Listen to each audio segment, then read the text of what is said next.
want to talk about corporations, okay?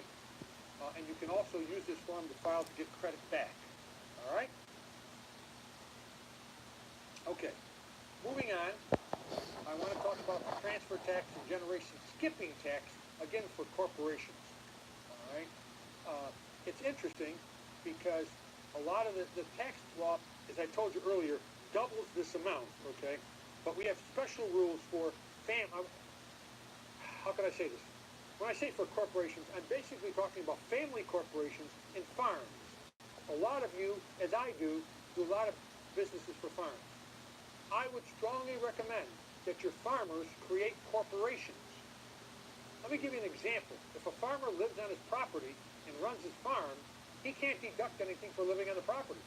But if a corporation owns the farm, and the corporation says, look, I want you to live on this property, and we'll pay you for living on this property, we'll reimburse you for all the expenses. All the expenses, including garbage collection, are deducted by the corporation. It's amazing, okay, what can be done with corporations. So if you've got farms or privately held corporations, you've got to realize that there's a lot of tax benefits for farms and for family corporations, family business to be corporations.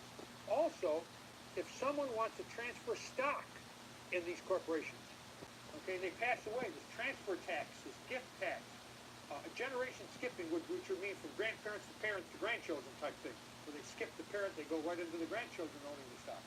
Okay, please be aware of this. This tax law helps farmers and helps corporations, privately held corporations.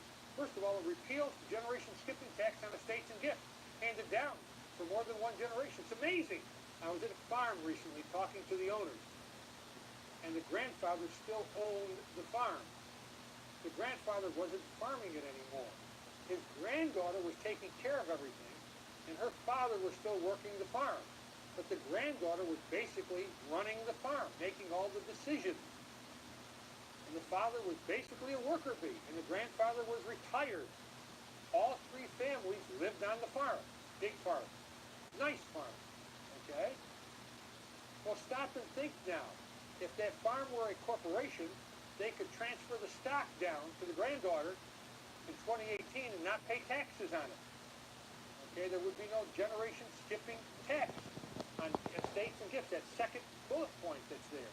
Also, you've got to realize there's special laws that help private corporations. If you've got a private corporation, the owner dies.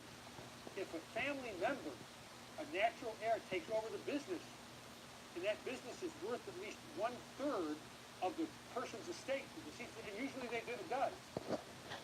The estate taxes are paid over 15 years. First of all, it's valued at what it's used, not at what the best use is. It's valued at what it's actually used. And the estate taxes are paid over 15 years, and for the first 5 years, only interest has to be paid. So the estate taxes are basically paid over a 10-year time period after the end of the 5th year. It's just amazing. Also, that also applies to privately held businesses, not just farms, if it's a corporation.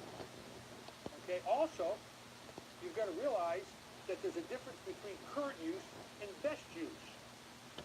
Okay, if the farm or the business is not, let's say it's by an interstate highway, and it can be sold and turned into a shopping center, worth millions of dollars the land could be worth, but it remains as a farm, it can be taxed as a farm. Present value as opposed to, there's limits on it, but it's amazing. Okay, so that third bullet point, index used to calculate inflation. Okay, so please be aware of this. For 2018, $5.6 million per person. Okay, so we've got a major change there. Very, very important. Let's switch. Let's try something else. A lot of things with corporations. This blows my mind. It's Section 179. You know it and I know it. Person can deduct up to $500,000 for equipment, but they could never buy more than $2 million. I had a problem once in I can't identify the city or the client, obviously, but they called me at the end of the year, the end of 2017. Bart, we'd like to take a look at it before we give the accountant file the tax return. They bought $2.2 million worth of equipment. I says, oh my God, gentlemen, why did you buy 2.2? You should have bought $2 million and took possession of the $200,000 in 2018. They said, why? What did we do wrong? I said, there's a $500,000 Section 179 that you could deduct, but if you spend more than $2 million, dollar for dollar, you lose it. So instead of deducting $500,000, they can only deduct what? $300,000, because they spent $2.2 million. Well, here's what Congress did for us for 2018. For 2018, they could spend $2.5 million. Okay? Not bad. Not only that, but instead of deducting $500,000, don't ask me why. This is good news for corporations again. You can deduct up to $1 million of equipment in the first year under Section 179. And this is for used or new equipment. So in 2018, and 2018 hasn't ended yet, talk to your clients. If they're running corporations, if they're running businesses, tell them if they buy equipment for use in their business, they can deduct 100% of the equipment as long as they don't buy more than $2.5 million. Okay?